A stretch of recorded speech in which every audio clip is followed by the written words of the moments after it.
Hello, good evening.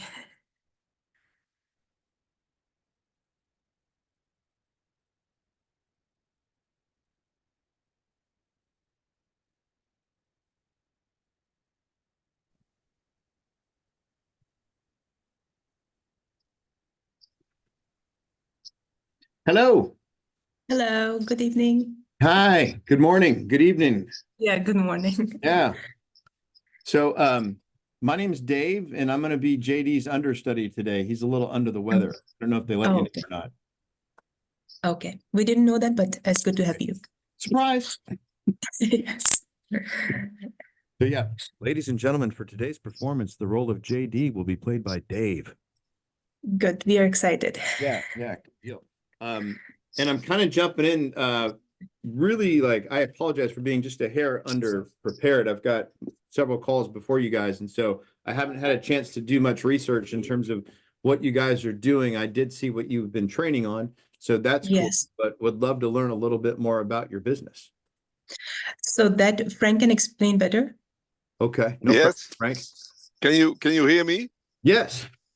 Okay, yeah, because I happen to drive now. I got a long ride, so I thought I'll use the Zoom to during my ride. I can explain you something about Sensorfy. Sensorfy is a company that makes professional IoT products for different industries, and we focus in our project on predictive maintenance solutions.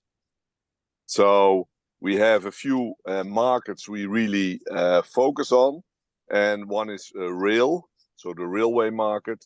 Oh, cool. The other one is industrial equipment and buildings, so building assets like doors, elevators, things like that. And what we do is we create an IoT solution, so sensors are sensing the assets and sending the information to a cloud. And in the cloud, we look at the data, we do some analysis on it, and then we can tell, okay, now it's time to do some maintenance on your product, because we think in a week or two it will break down, for instance. So we're really a high-tech company who is into developing and selling these kind of products.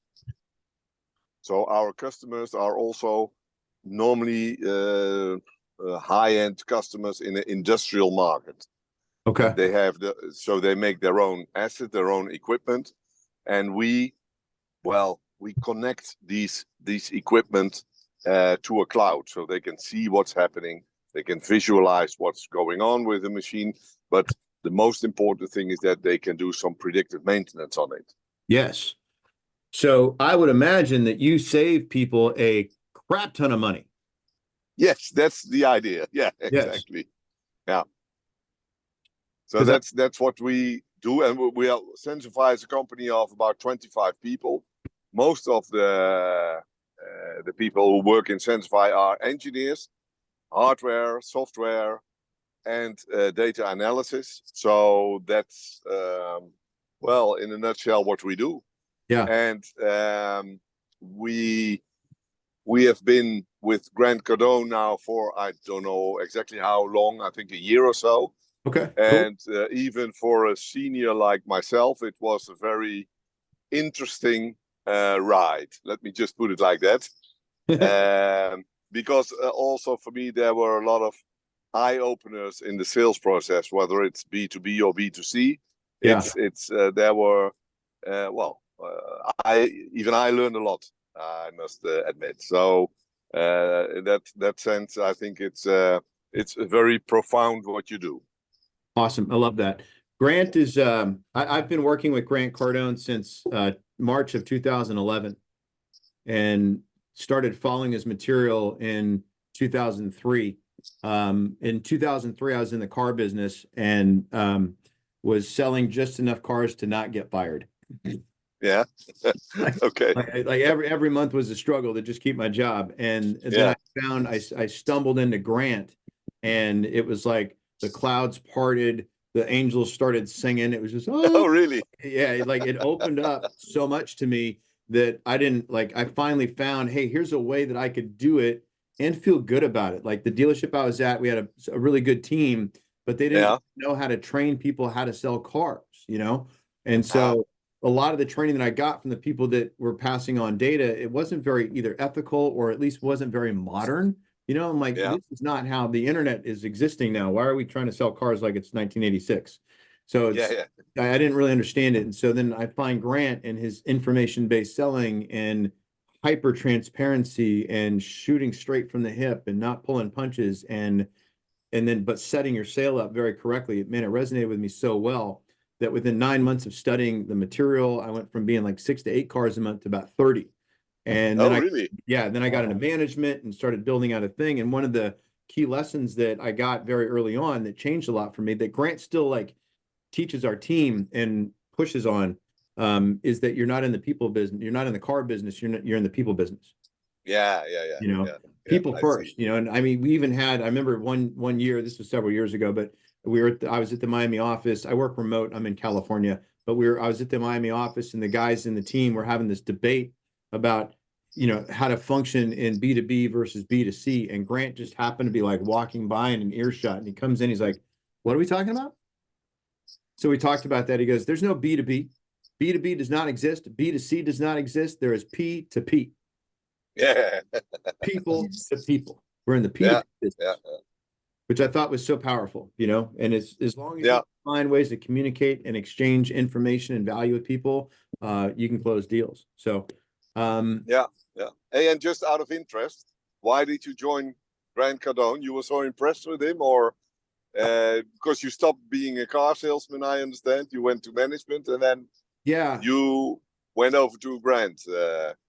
yeah. So in that first summer, so this group of guys comes into our car dealership and started teaching us how to sell. And one was Grant, another guy was Brent Abdullah, and another guy was a guy named Derek Simons. And the three of these guys, I'm watching them do their thing, and I'm having all these awakenings. And while this is happening, and I'm learning, and this little voice in the back of my head was like, "What a kick-ass way to make a living." You know, how cool is this, right? And so I just thought, I just was watching what they got to do every day and seeing how they weren't just helping me. I was watching light bulbs get turned on for half the sales guys, you know. So I was like, man, this is great. So I keep doing what I'm doing. And then into 2010, early 2011, Grant releases Cardone University. And then he puts this contest on the internet to promote his material. And Grant had been so helpful for me that I knew if you win this contest, the first prize was a $10,000 shopping spree in the Cardone store. I really wasn't interested in that because I had all of his stuff anyway. There was one item I didn't have yet. So I'm like, all right, I'll get that. I want to win the contest. And because I knew I'd also get to meet Grant. And I really wanted to say, I'd met him at like seminars and stuff, but that's a handshake and you're on to the next thing. I wanted to like have his full attention for a second and say, hey, thank you so much for everything you've done. And so I'm like, I need to win this contest. And so the way for me to approach the contest with the 10X mindset is I'm going to hit this contest so hard, they offer me a job. And so that was the strategy. I had no intention of that actually happening. That was just my mentality or my strategy to win the contest. Well, so I win the contest, and lo and behold, they offered me a job. So I didn't know what to do with that. Right. So it worked. And so I thought about it for a second, and I remembered that moment when I was watching Brent Abdullah do his thing, thinking, what a kick-ass way to make a living. And I remembered that the moment they offered me the job. And I said, yeah, give me 24 hours. And I responded back within 3. I'm like, yeah, let's do it. Yeah. So it's kind great. of, yeah, Cool. Great story. Yeah. It's a really cool journey for me. So I was sales and marketing manager until COVID hit. And then when we launched this coaching program, that to me was the real entry point in terms of like, hey, now I can actually do what I watched Derek and Brent do and Grant do back in the day. I can actually go do that now. So I pushed for this role. I actually took a little bit of a pay cut to do it, but it was worth it to me to be able to give back to people. But I've been giving and getting for the last 20 years. Yeah. Okay. Wow. Yeah. Okay. Yeah. Hey, I just recently joined. Did I miss anything about why is JD not joining today? Is So any reason JD's a for? little under the weather. He's it's not the Rona. Oh, He's got a okay. little bug or something. I don't know if it was something he ate or what, but my name's Ah, Dave and I'm just filling in. I see. Okay, Yeah, okay, yeah, understood. Okay, yeah. great. Cool. And how do you pronounce your name? Yeah, it's a bit difficult. Gijs. Heish. Yeah, pretty Yeah. close. Yeah, good Okay. enough. So Yeah, no, well, no, I want to get it right. One more time. Gijs. Heiss. Yeah, yeah, Yeah. yeah, yeah, yeah, yeah. It's very difficult for people from abroad to say the Yeah. G. And where are you from, or where are you at? We're from the Netherlands. Netherlands. Okay, cool. Uh, uh, uh. Is that that's where the whole company's based? Yep. Yes. Yeah. Yeah. Okay. Yeah. Awesome. How's your month getting started? You guys doing well? Mm. Well, we closed the deal, I think, this week, yeah. Woohoo! Yeah, that's true. Yeah, That's yeah, what that I was wanted nice. to. So we had yeah. Yeah, we closed a deal with a customer where we did some other development work for. I think we worked for them a few years, and now we have to step up to a new protocol in their system. And it took quite some time, but now finally we got the signature under the proposal. So we're very happy about that. You can imagine. Yeah. And what was that? Yeah. What's that deal worth? Sorry, What's The the deal? deal is 150. Okay. 150K. Yeah. Yeah. Yeah. And is that euros or US dollars or? Euros. Yeah. Yeah. Yeah. Yeah. So it's a little bit more than the US dollar, I saw. Yeah. So it's even better. Yeah, so it's even better. Yeah. Yes. Yeah. Yeah. That's good. And then I see that you guys were working on, you went through learn how to sell any customer, which is all on fact finding, which is some of my favorite material. And then this week you guys were training on getting past the gatekeeper in the cold call process. Is that correct? Yes. Yeah. Yeah. Okay. Yeah. So what was the reason for, like, why did we get that as an assignment? What problem are we trying to solve with that? So the problem was I called the leads to make the appointment for Gijs and Frank. So most of the time when I was calling people, they were saying I'm not the relevant person. So most of the time I'm not getting hold of the person I'm trying to talk to. Got it. Okay. So that's what we discussed with JD, and then he signed this assignment. Yes. Okay. So you're calling up and they're like, I'm not the guy. Yes, sometimes, not always, but it happens. It seldom. Okay. And I haven't checked the report, but did you get through the getting past the gatekeeper part? Yes, but yes, it does make sense. But in our scenario, it could be very different. Okay. How so? Gatekeeper is like gatekeeper is the one who would filter out the people.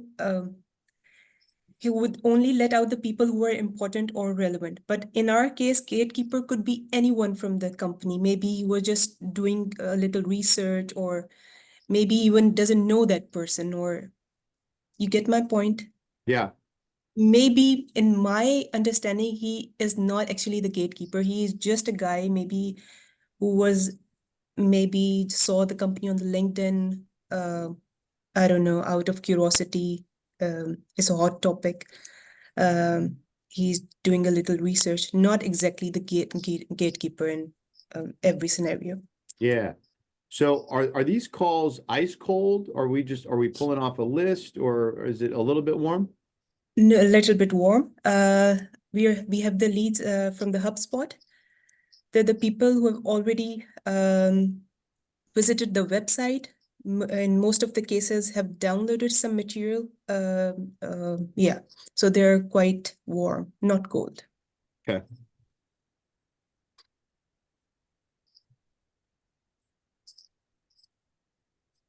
But maybe I can add something to that.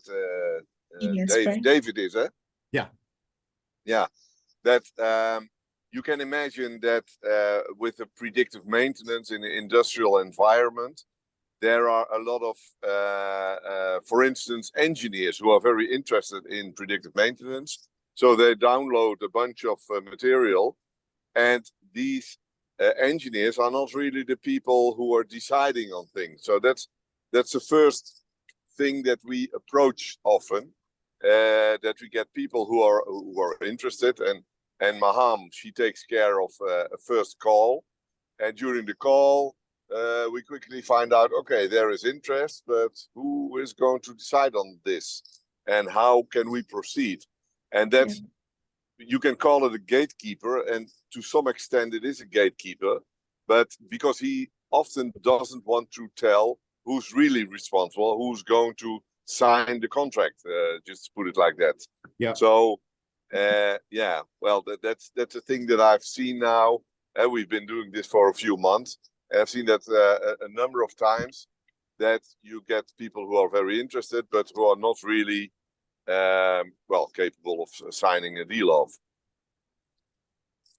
So the challenge then is, how do I get in front? How do I nurture that existing person to the degree that they're compelled to get the decision, to get the correct decision maker involved? Yeah. Okay. So have you heard the phrase, treat people like a millionaire? Yes. Okay. Yeah. So the way that phrase, the way that should come over is to do just that. Treat everybody that you encounter as if they are the decision maker, first of all. Give them that level of authority, if you will. Let them correct you on that. Then first step, right? So just treat people like they are the buyer. And so what that means in your guys' case is that when you're making the call, it's a lead. To some degree, it's not the decision maker, but they reached out for a reason. They have a problem that they're trying to solve. So what can we do in communication with them to help them solve that problem? They may not be able to buy what they have. So for example, in our world, if we're trying to sell Cardone University, you're going to get a sales manager who is not the decision maker. He's not the check signer, but he knows the company needs this and he wants it super duper bad. So what I need to do is let him know how it solves his problem. And I also need to educate him well enough to where he can actually go pitch his boss and get the boss on the call with me. Right. So the better I can solve that problem for him, and the more interest I can show in him, and the more urgency I can create for them, then it empowers him to go up. Because if he goes upstairs with not enough data, he's going to get kicked out. Yeah. They're like, that's not going to work. We've tried it before, all of that stuff. Yeah. What I usually encounter is that there is no sense of urgency. Right. With a lot of our potential clients, they say, okay, yeah, this is an interesting topic. We look at it. We're just looking. Call back in 3, 6, 9, 12 months. Right. And they'll say things like, we're doing just fine. Right. It ain't broke. We're not going to fix it, Exactly. We're all good. Yeah. Or sometimes they have different problems. I had a meeting with a CEO last week. He said, no, our order intake is slower, so we need to focus on that. Please come back next year. Right. So when you guys go through the cold call process, and Grant really spends some time, it's only one video, but he talks a little bit more about the fact finding, and you guys were just training on fact finding. When you're speaking to the non-decision maker, what kind of questions are we asking to really understand what that individual person's problem is and how much it's costing them and what's at stake? For us, the fact finding could be a little tricky because with predictive maintenance, they don't exactly know what problems are they having or what exactly they want out of predictive maintenance. So if I try to fact find them, I never get the right answer I'm expecting to. Maybe it's easier for Frank and Gijs in the presentation meeting, but with me on the call, they're like, we don't know yet. We might have a problem, but we don't know yet. I have questions like, how important it is for you to increase the service revenue, how unplanned downtime is costing your customer. How do you see predictive maintenance helping your specific business, but they don't know it yet, Right. maybe.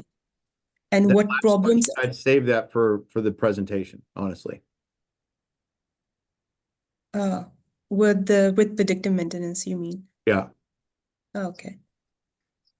What do you mean by that, Dave? Can you elaborate a bit on that?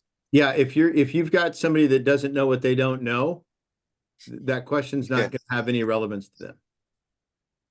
Yeah, I got your point. So what you guys might want to start doing, and this is kind of like tongue in cheeky, but we sort of might want to take a pharmaceutical approach to this, meaning I need to put the fear of God in these people in terms of what could happen, and I want to work the FOMO angle. Do you guys know what FOMO stands for? Yeah. Right? I want to work the fear of missing out angle. And so like Yeah. I'm going to have a conversation with somebody about, when was the last time you had a system down? Yes. What happened? How much did that cost? What was that like? Okay. How long did it take to get fixed? Overall cost. How many times has that happened in the last 3 to 5 years? What does that overall cost look like? I'm gonna gently put the knife in. I'm gonna start twisting that thing, and I'm gonna add some paper cuts and some lemon juice to it, because I want them to start thinking about, like, because when if I can uncover a big enough problem, my solution should be super duper cheap. Yeah. Right. So Yeah. if I was talking to, like if you come watch our sales guys work at Growth Fund, and when I was on the sales floor, one of the first questions I would ask is, hey, what's the biggest challenge you're facing with your sales team that's keeping you up at night and grinding your gears? And they'd say something like, man, these guys don't follow up. Okay, great. How many deals do you think you miss because your people don't follow up? I don't know. Well, let's guess. 2, 3, 4, probably 4 deals. Okay, so how many sales guys you got? I got 10. Wow, man. So like you're missing 40 deals a month because your dudes aren't following up? Yeah. Right? What's a deal worth? Man, we sell something, it's $5,000. Okay, so wow. $200,000 a month there's blowing out, is it just like leaking out your door? Because we're not following up. Okay, so my job first and foremost is to solve your $200,000 problem and get your guys following up. Now, I don't know if you guys know what you're paying for Cardone University, but let me tell you something. It ain't 200 grand. It's like, No. it's not that. Yeah. It's significantly less. And so then when I get into the close, hey, can you make sense of spending X to save $200,000 a month? Or I can take that out to a year if I need to. That's $2.4 million a year or more. Yeah.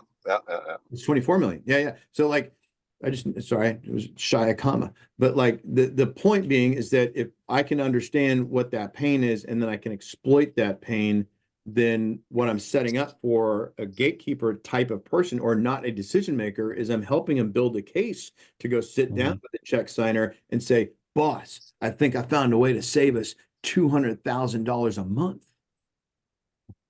Right? I found a way to increase our revenue by $200,000 a month. Here's what we can do. And now he's making this case, and it's about the numbers, which is usually what gets somebody's attention at the top. Yeah, that's true.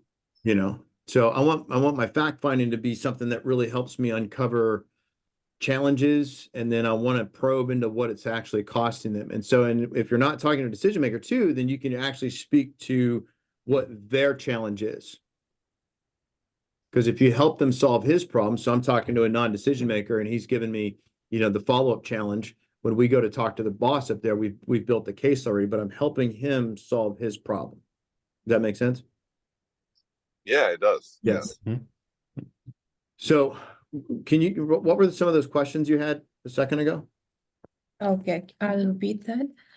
So the first question is how important it is for you to increase your service revenue. Okay. And then how is unplanned downtime of your product costing your customer? Great question. How do you see predictive maintenance helping your specific business? What problems are you hoping to solve with predictive maintenance?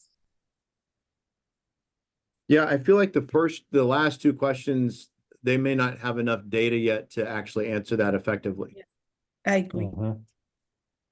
So I would, the first two questions I think are awesome. And so I would expand on those. So when you talk about unplanned downtime, what kind of answers are you getting from people already? I never got any answer. No. Oh, we haven't got that far yet? No, one time I was in the meeting with Gijs, he got an answer, but that was also, for me, I would say that was vague. You cannot get a definite answer. Yeah, I don't know. On the call, I never got any answer about this. And also, the thing is, when I'm on the call, I start with the big claim, and then they would say something. We rarely get to the fact finding part. So we're starting with the big claim. I'm coming to on the fact finding part, but most of the time they would stop me. Oh, this is not the right time. Can you call me back in a year or maybe after 6 months? Right. So it's not like I'm asking 100 of people these fact finding questions, but the people whom have asked, I didn't get the right answer. Ironically, it's never the right time. Yeah. Yes. Yeah, That's- yeah, that's true. true. That's true. Yeah. I don't give that, when people say that to me, I don't give it a ton of weight, you know, like, yeah, you're right. It's not the right time. In fact, it's never been the right time, probably never will be the right time. It's like having a kid. It's never really the right time, but once it's done, it's beautiful. Yeah. So what is the big fat claim? The big claim is so we help industrial equipment manufacturers like you to implement predictive maintenance technology, and within less than a year, we increase your service revenue by 30% or more. And then I tell them to confirm that I'm not wasting your time. You're working with the industrial equipment. And I believe that the downtime of your asset is extremely crucial for you. And then I would try to fact find them. Okay. Would it be a bad idea? Would it be ridiculous if we got that? What was the increase or the savings? What was that? You had a number there. What was that? Yes, within less than a year, we increase your service revenue by 30% or more. Okay. Can we get that up front or closer to the beginning of the statement? Yes. So I start the phone call. Hey, this is Maham. Good morning. We help industrial equipment manufacturers like you to implement predictive maintenance technology.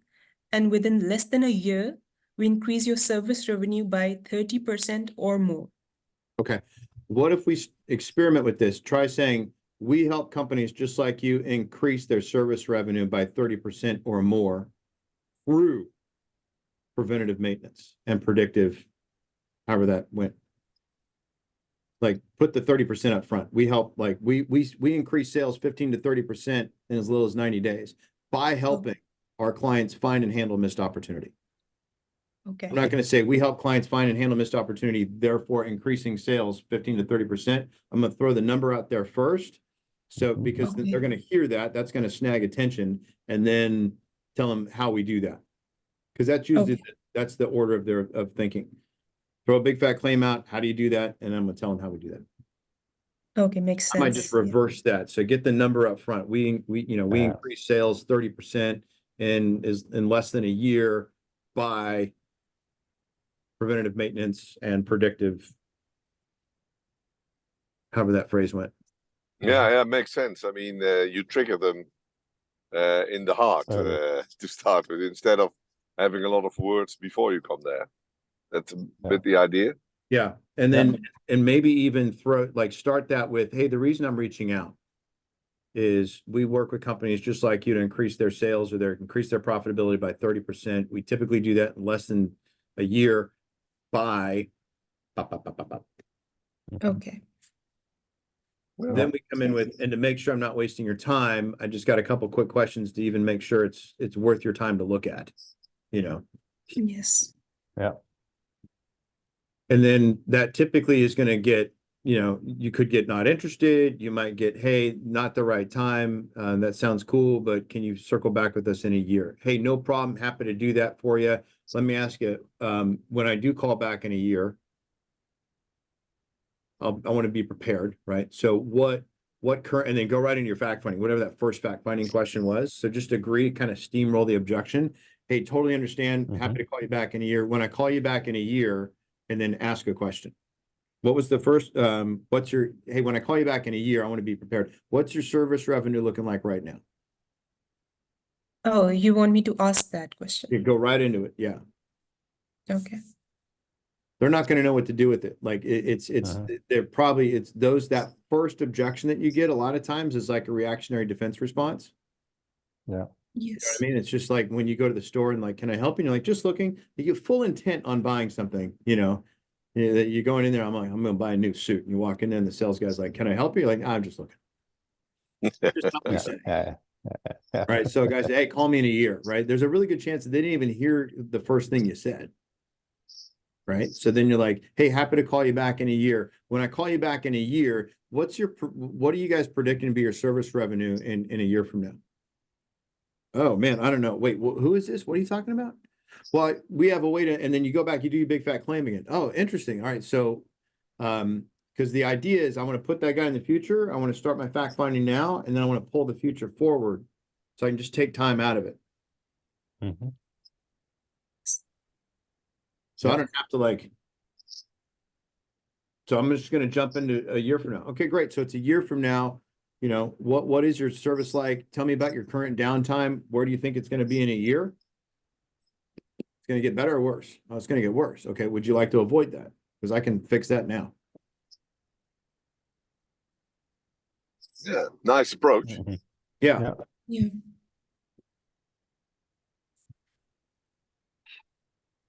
Can we have the recording of this session? Sure. And I can have then we can circle back and really write down how to rephrase it. Right. Yeah, we should have these calls on TiVo. Wouldn't that be kind of cool?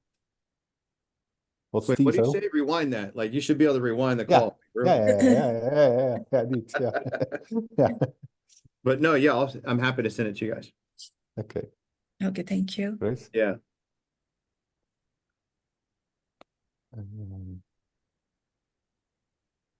So it's really not a gatekeeper per se. It's just not a decision maker. Can I just pop in another question, Dave? Yeah. Because I feel that you're good at this. I'm talking to a railway company, and they make rail joints. At some point, the rail has to be attached to the next rail, piece of rail. Yeah. And we know that the business case is huge, because if the rail breaks down, you can imagine, especially on a busy track, it's a huge problem, huge cost. And so this company even tells me that they're based in the UK, and they say, yeah, well, it costs millions of dollars. I say, oh, that's good. So you want to monitor that better? And yes, we want to. But then somehow it's their customer is British Rail. So that's a very, very big customer. And they're in between. And it's been taking more than a year to get them to the point that they say, yeah, let's do a proof of concept. And now I just recently talked to him again. I said, well, I'm kind of tired of talking to you, because all I get is no. Although I know it's interesting for you, although I know you're interested, and even more, your customer is even more interested, I guess. Yeah, that's all true, but it's just, we have to decide, and it's difficult. And then at some point I think, okay, I'll try again, and I'll try again in a month or so. Do you have any suggestion how I could manage something like this? I guess you can imagine what situation it is. Yeah. So what kind of testimonials do you guys have of where you helped a client dodge a big bullet? Yeah, we have those. They were impressed by it. And there is also from their customer, they even went to visit Sweden, where our solution is in track. and they're interested, but it's all taking so damn long. Yes.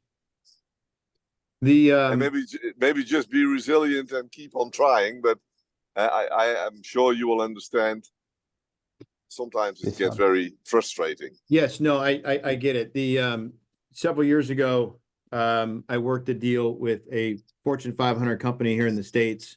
They came to us with they wanted to implement some online sales training, which obviously we have. So, but it was a big deal, and it was the biggest deal we've ever had come across our desk at the time. Uh-huh. So we put a bid on it. We lost that deal to a competitor of ours because we found out that the final decision maker was just a numbers guy. He was just a bean counter. Somebody said we want sales training. They said, okay, we'll get it. We're going with the lowest. Doesn't matter who you get us, but we're going with the cheapest. And so we lost it. So the thing was, though, was that I thought to myself, this is a deal somehow, some way. I'm going to get this company. So I called them every month, twice a month, and I sent them a weekly sales training tip every Monday. I sent it to all the key influencers. I did this for 4 years, the length of the contract they signed with my competition. Oh, really? 6 months before the contract expired, they called me up and they said, hey, you're insane, first of all. But secondly, you have followed us up and delivered more value to us than the company we hired. Yeah. Wow. I get the point. We want to go with you now. Right. And the guy that made the call, he said this, he goes, hey, so we're going to go with you. All I'm asking is that you be gentle. When we got to the price. Yeah. So we had a good laugh on that, but we started putting a deal together. But then that means now I don't have the people that are just enthusiastic anymore. I'm back to the bean counters again. So we have to negotiate this deal with people that have no emotional investment in sales training whatsoever and are focused on the bottom line with no interest in the top line. Mm-hmm. So yeah. And the top line is generation of revenue, right? And so my sales managers and stuff, that's what they want, right? And the general managers of these locations that they're at, that's what they want. They want to increase sales. They want to increase sales. The bean counters are looking at the bottom line, expense, and that's all they see. So we had to find a way to get that, show them how we actually improve their bottom line, not their top line. And it took even Grant physically going in there and having a meeting with some of those key decision makers. And this is, again, it's a Fortune 500 company traded on the stock market. So you got a board you got to deal with. Like there is just, it's a lot of moving parts, And ironically, you're in the train business. It's the train business. So like just getting a train started takes so much energy and momentum. And I think they run their business that way to some degree. So step one is number one, do not relent. Find ways to consistently drip value on them, with frequency, but then also explore and find out, do we know who the final decision maker is? Like who's the person that could walk into a boardroom and go, we're hooking up with these guys. Let's stop screwing around. Do we know who is that not a problem, Frank? That we're not talking to this the director directly? Yeah, well, I had a meeting with this director, Gary Elliott. So and he was also enthusiastic, but now he's I can't find him anymore. So he's being shielded by the Dutch guy who says, yeah, it's still interesting. And next week I'm going to the UK and then we're going to discuss it and blah, blah, blah. And but I feel something for what you say, Dave. That's maybe a good idea to, bombard is the wrong word, but send them information, some value that he can also use with his customer, because in the end he has to sell it to his customer, which is Network Rail in the UK. Yeah. And then the final piece of this thing too is that, as I was mentioning earlier, like, is there an example of, I know that like there was that Ohio train crash, here in the States about a year or so ago, toxic spill, and when they found out what caused it, like, do you have any examples of where there has been a derailment because of a poor or like, and then if we know what that cost them, and if you can figure out like what all of that was and maybe prepare a report saying, hey, so this company here had, this happened to them. This was the cost of it. Had we had our product in service at this point, all of that would have been avoided, thereby saving company X amount of dollars, X amount of lives, even potentially a train derails, people die. So it's like, No, that I think there are some examples, but I can dig them up, I guess, right. because these guys, they mentioned it, and that's also their argument towards their customer. So yeah, And but never mind yeah, the cost of the product or the cost of the accident. Let's talk about the cost on PR, yeah, yeah, Mhm, exactly. mhm. right? What's that gonna like? What's the expense there? You know, Yeah, Yeah. what yeah. how that's going to look in the media when it comes out that this was a completely preventable accident, not some random act of God or like an earthquake and a train derails or something like that. Not that. No. They missed the mark. Yeah. They dropped the ball. Oh, yeah. Yeah, it's a good one. And how can we create urgency in such a situation? Because they've been dragging on for a year now. Yeah, or I think even longer, Frank. Yeah, more longer, almost 2 years now. Yeah. Yeah. So every minute that they don't have this system, have your software in place or have your product in place, is they're at risk. Mhm, Yeah. mhm. Yeah, I like the accident part. I mean, I'm sure I can find something, and he would even help me finding it to convince his boss and maybe their customer. So I think that could be a good approach. Yeah, I mean, you guys, you not only do you have do you save on the maintenance aspect of it, it's like having an insurance policy. So Yeah, while you want to invest in, I have insurance in case, Yeah. not for. Yeah. I have insurance in case of an accident, in case of an illness, in case of something. Not you do preventative maintenance, but that your whole thing is insurance. So yeah, and since you never know when the fit's going to hit the shan, yeah, exactly. waiting waiting on Uh-huh. this is going to do more harm than good. Yeah, and I see that's a little bit what they're doing. Yeah. They say, okay, we didn't have a problem for the last half year, so maybe we're good. And then suddenly, indeed, it hits the fan, and then, oh my gosh. Right. And maybe you should emphasize the part, oh my gosh, what's happening then? Yeah, okay, thanks. That's like somebody who smokes cigarettes and when they're like, I don't have cancer yet, so I'll be okay. Yeah, exactly. Right. So it's a faulty logic. So we just have to find a way to with their language and on their terms, help them have this realization that, okay, the longer I wait, the more at risk I become. Yeah. Adding time Yeah, to this decision doesn't solve anything. It doesn't help in any way, shape, or form. Yeah, makes sense. Okay. Was this helpful for you guys today?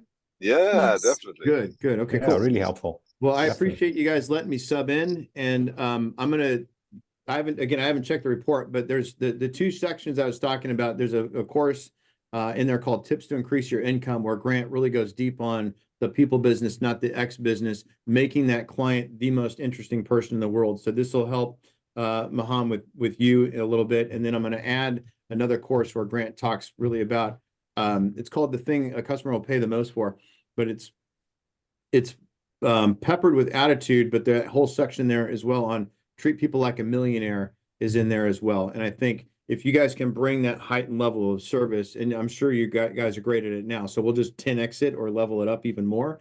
But you bring that to your follow-up, you bring that to your gatekeeper style calls, it will help penetrate. And then we make some of those tweaks on not necessarily the question itself, just the structure and how the question is asked. And it'll be interesting to see, what kind of results that brings you. And you mentioned I can take out the rest of the two questions. You think they're good for the the last two presentation? questions I think I would save for an actual presentation, and I would have the first two. I would find ways to expand on what kind of answers to get to those first two questions. Okay. I can really find the pain point, and then I want to exploit the pain. All right. Right. Because again, if their problem costs more than your solution, it's a no-brainer. And waiting doesn't make sense anymore because they're spending more to not have it versus to have it, right? Got it, yes. It would be great if our customers understood that, Dave.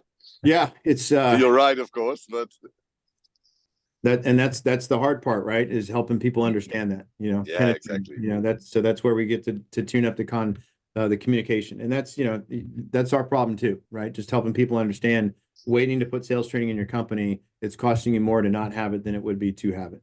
Because if you're not Yeah. training your people, then that means somebody is. Your people are getting training from somewhere. So if you're not doing it, then your customers are doing it. YouTube's doing it. Twitter and Elon Musk are training your people. Like, Yeah. do you want skin in the game or not? You know, You wouldn't want that. right? Correct. So, really great to work with you guys. I appreciate you Yeah. guys sub in. If I'll make sure I'll send you guys all my contact information with the recording of today's call. Yeah, Okay. great. Okay, great. Do it, and if there's anything you need, feel free to reach out. I'm happy to help. If you can't get JD, I'm happy to be Plan B for you guys. Okay. Okay, thank you so Okay. much. Hey, All thanks. right. Have a Yeah, great week. thanks a Have a lot. great day. So much. You too, bye-bye. Okay, Bye. thank you. Bye Cheers. bye.